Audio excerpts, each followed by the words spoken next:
ನಮಸ್ಕಾರ, ಅಶ್ವಮಂದಿರಕ್ಕೆ ಸ್ವಾಗತ. ನಾನು ಮಂಜರಿ ಹೊಂಬಾಳಿ. ದೀಪಾವಳಿ ಹಬ್ಬ, ದೀಪದಿಂದ ದೀಪಗಳನ್ನು ಬೆಳಗುವಂಥ ಹಬ್ಬ. ಈ ದೀಪಾವಳಿ ಹಬ್ಬ 5 ದಿನಗಳ ಹಬ್ಬ. ಆಶ್ವಯುಜ ಮಾಸದ ಕಡೆಯ 3 ದಿನಗಳು ಹಾಗೂ ಕಾರ್ತಿಕ ಮಾಸದ ಮೊದಲ 2 ದಿನಗಳನ್ನು ದೀಪಾವಳಿ ಹಬ್ಬ ಅಂತ ಆಚರಣೆ ಮಾಡ್ತೀವಿ. ದೀಪಾವಳಿಯ ಮೊದಲನೇ ದಿನ ಧನತ್ರಯೋದಶಿ, ಇದನ್ನ ಧನ್ತೆರಸ್ ಅಂತಾರೆ. ಹಾಗೂ ಧನ್ವಂತರಿ ಜಯಂತಿ ಹಾಗೂ ಧನ್ವಂತರಿ ತ್ರಯೋದಶಿ ಮತ್ತು ನೀರು ತುಂಬ ಹಬ್ಬ ಎನ್ನುವ ಅನೇಕ ಹೆಸರುಗಳಿಂದ ಇದನ್ನ ಕರೀತಾರೆ. ಇನ್ನು ದೀಪಾವಳಿಯ 2ನೆಯ ದಿನ ಇದು ನರಕ ಚತುರ್ದಶಿ. ನರಕಾಸುರನನ್ನ ಶ್ರೀಕೃಷ್ಣ ಸತ್ಯಭಾಮೆಯೊಡನೆ ಸಂಹಾರ ಮಾಡಿದಂತಹ ದಿನವೇ ನರಕ ಚತುರ್ದಶಿ. ಈ ದಿನ ಮನೆ ಮಂದಿಯೆಲ್ಲ ಅಭ್ಯಂಜನ ಸ್ನಾನವನ್ನ ಮಾಡಿ ಹೊಸ ಬಟ್ಟೆ ತೊಟ್ಟು ದೇವರ ಆಶೀರ್ವಾದವನ್ನ ಪಡೆಯುವಂಥ ಅನೇಕ ದೇವಸ್ಥಾನಗಳಿಗೆ ಹೋಗಿ ಪೂಜೆ ಸಲ್ಲಿಸುವಂತಹ ದಿನ. ದೀಪಾವಳಿಯ 3ನೆಯ ದಿನ ಅಮಾವಾಸ್ಯೆ. ಈ ದಿನದಂದು ದರಿದ್ರ ಲಕ್ಷ್ಮಿಯನ್ನ ಹೊರಗೆ ಹಾಕಿ ಮಂಗಳಕರವಾದ ಲಕ್ಷ್ಮಿಯನ್ನ ಒಳಗೆ ಕರೆದುಕೊಳ್ಳುವಂತಹ ದಿನ ಅಂತ ನಂಬಲಾಗತ್ತೆ. ಈ ದಿನ ವ್ಯಾಪಾರ, ವಹಿವಾಟು, ಅಂಗಡಿ ಮುಂಗಟ್ಟು ಅನೇಕ ಸ್ಥಳಗಳಲ್ಲಿ ಅಮಾವಾಸ್ಯೆಯ ದಿನದಂದು ಲಕ್ಷ್ಮೀ ಪೂಜೆಯನ್ನ ಆಚರಣೆ ಮಾಡಲಾಗತ್ತೆ.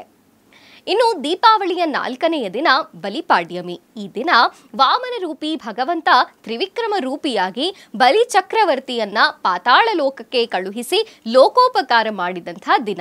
ಬಲಿಪಾಡ್ಯಮಿ ದಿನದಂದು ಮನೆಯಲ್ಲಿ ಲಕ್ಷ್ಮೀ ಪೂಜೆ ಮಾಡೋದು ಬಹಳಾನೇ ಶ್ರೇಷ್ಠ.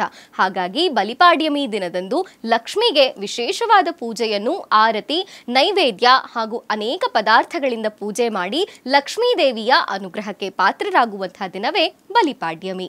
ಇನ್ನು ದೀಪಾವಳಿಯ ಕಡೆಯ ದಿನ ಅದು ಸೋದರ ಬಿದಿಗೆ. ಅದನ್ನ ಭಾಯಿ ದೂಜ್ ಅಂತ ಕೂಡ ಕರೀತಾರೆ. ಈ ದಿನ ಸೋದರನನ್ನ, ಅಣ್ಣ ತಮ್ಮಂದಿರನ್ನ ಮನೆಗೆ ಆಹ್ವಾನ ಮಾಡಿ ವಸ್ತ್ರ, ಉಡುಗೊರೆ, ದಾನಗಳನ್ನು ಕೊಟ್ಟು ಅವರಿಗೆ ಭೋಜನಗಳನ್ನು ಅರ್ಪಿಸಿ ಊಟ ಬಡಿಸಿ ಭಾಯಿ ದೂಜ್ ಆಚರಣೆ ಮಾಡುವಂಥ, ಅವರ ಆಶೀರ್ವಾದ ಪಡೆಯುವಂಥ ದಿನವೇ ಸೋದರ ಬಿದಿಗೆ. ಈ ದಿನ ಈ ದೀಪಗಳನ್ನು ಸಹ ವಿಶೇಷವಾಗಿ ಬೆಳಗುವಂಥ ಹಾಗೂ ಯಮದೇವನು ತನ್ನ ತಂಗಿಯ ಮನೆಗೆ ಹೋಗಿ ಭೋಜನವನ್ನು ಸ್ವೀಕರಿಸಿದ.